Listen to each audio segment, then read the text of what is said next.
ನಾನು ಹುಡುಕ್ತಿರೋದು ವೈದೇಹಿ ಅಕ್ಕನ್ನ. ಏನೋ ನನಗೆ ಗೊತ್ತಿಲ್ಲ. ದೇವಸ್ಥಾನಕ್ಕೆ ಏನಾರು ಹೋಗಿರ್ಬೋದಾ? ಸರಿ ಬಿಡಿ.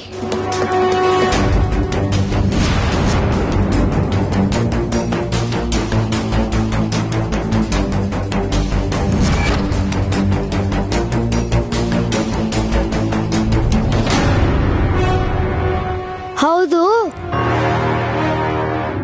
ನೀವು ಶ್ರೀಯಕ್ಕನ್ ಫ್ರೆಂಡ್ ಅಲ್ವಾ? ಫ್ರೆಂಡ್ ಮದ್ವೆಗ್ ಬರದ್ ಬಿಟ್ಟು ಇಲ್ಲೇನ್ ಮಾಡ್ತಿದ್ದೀರಾ? ಫೋನ್ ಬಂತು, ಅದಕ್ಕೆ ನಿಂತ್ಕೊಂಡೆ. ಅಲ್ಲಿಗೆ ಹೋಗ್ತಾ ಇದ್ದೆ. ಹೌದಾ, ಹೋಗಿ ಹೋಗಿ, ಊಟ ಮಾಡ್ಕೊಂಡು ಮನೆಗೆ ಹೋಗ್ಬೇಕು.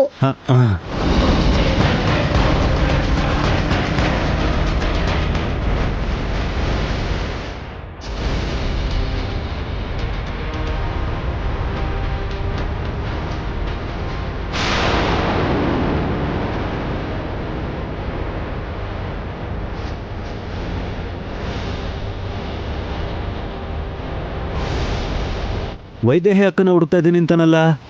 ಮದ್ವೆಲಿರೋದ್ ನಾನೇ ಅನ್ಕೊಂಡಿದ್ದಾನೆ. ಅಂದ್ರೆ ಅಕ್ಕ ಚೆನ್ನಾಗಿ ಮ್ಯಾನೇಜ್ ಮಾಡಿದಾಳೆ ಅಂತ ಆಯ್ತು. ತಾಳಿ ಕಟ್ಟೋ ಅಷ್ಟ್ರಲ್ಲಿ ಹೋಗ್ಬೇಕು ಲಂಕೇಶ್, ನಡಿ. ಶ್ರೇಯಾ,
ಏನ್ ಊರ್ಮಿಳ, ಹೊರಗಡೆ ಕರ್ಕೊಂಡು ಹೋಗಿದ್ದಕ್ಕೆ ಮದ್ವೆ ನಡೆಯಲ್ಲ ಅನ್ಕೊಂಡಿದ್ರೆ ಸೀತೆ ಕೈ ಹಿಡ್ಕೊಂಡು ಪಂಚವಟಿಗೆ ಹೋಗೋ ರಾಮನ್ ತರ ಬರ್ತಿದ್ದಾನೆ ದೇವಾಂಶ್.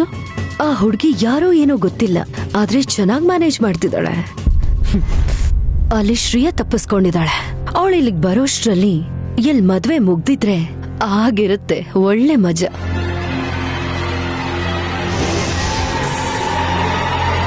ಯಾಕೆ ಮಾತಾಡ್ತಿಲ್ಲ ಊರ್ಮಿಳ? ಇರಿಟೇಟ್ ಮಾಡ್ಬೇಡಿ ಅತ್ತೆ, ನನ್ ಟೆನ್ಷನ್ ಅಲ್ಲಿ ನಾನಿದ್ದೀನಿ. ಇವಳನ್ನ ನಂಬ್ಕೊಂಡ್ರೆ ಆಗಲ್ಲ, ನಾನೇ ಏನಾದ್ರೂ ಮಾಡ್ಬೇಕು. ದೇವಾಂಶ್, ಯಾವ ಸಮಸ್ಯೆನೂ ಇಲ್ಲ ಅಲ್ವಾ ಮಗನೇ? ಇಲ್ಲ ಅಪ್ಪ.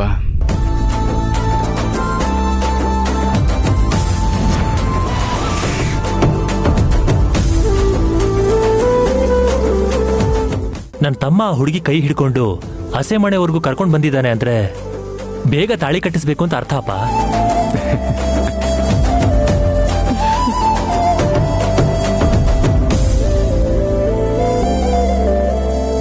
ಅಮೆರಿಕಾದಿಂದ ಬಂದಿದ್ದಾನಲ್ವಾ, ಪರ್ಸನಲ್ ಆಗಿ ಮಾತಾಡ್ಬೇಕು ಅಂತ ಈಗ ಕರ್ಕೊಂಡೋಗಿದ್ದ.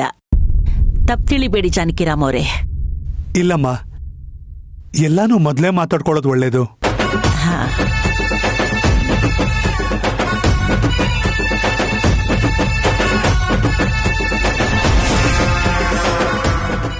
ಕೂತ್ಕೊಳ್ಳಿ.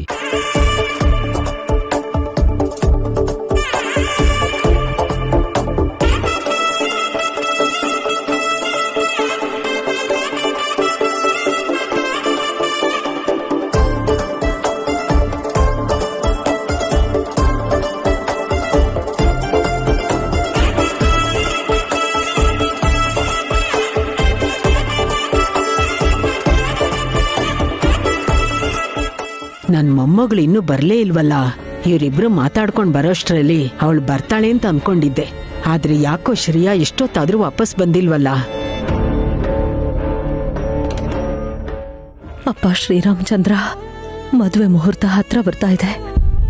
ಈಗ ನಮ್ಮನ್ನ ನೀನೇ ಕಾಪಾಡ್ಬೇಕು ತಂದೆ.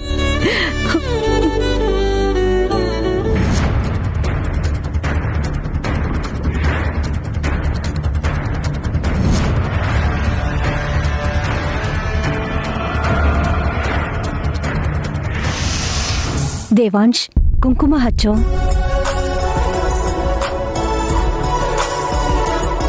ಏ ದೇವಾ, ಮದ್ವೆ ಆಗೋವರೆಗೂ ಹುಡುಗಿನ ನೋಡ್ಬಾರ್ದು ಅಂತ ಹೇಳಿದ್ನಲ್ಲ. ನೋಡೋ ಆಸೆ ಅಜ್ಜಿ. ಸಂಪ್ರದಾಯ ಬಿಡಬಾರ್ದು. ಮತ್ ಕುಂಕುಮ ಹೇಗ್ ಹಚ್ಲಿ? ನೀನ್ ಕೈಗೆ ಕುಂಕುಮ ತಗೋ, ಅವಳೇ ನಿನ್ ಕೈ ಹಿಡ್ಕೊಂಡು ತನ್ನ ಹಣೆಗೆ ಹಚ್ಕೋತಾಳೆ. ಉಂಗುರದಲ್ಲಿ ಹಚ್ಚಬೇಕು, ಅದು ನಮ್ ಸಂಪ್ರದಾಯ ಅಲ್ವಾ. ನಾನ್ ಮಾಡ್ಸಿದ್ ಉಂಗ್ರ ಕೊಡೆ. ವೈದೇಹಿ ಮಾಡ್ಸಿದ್ದಲ್ವಾ ಅತ್ತೆ? ಅಬ್ಬಾ, ಅದೆಲ್ಲ ಯಾಕೀಗ? ಉಂಗ್ರ ಕೊಡು.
ಅಮ್ಮ,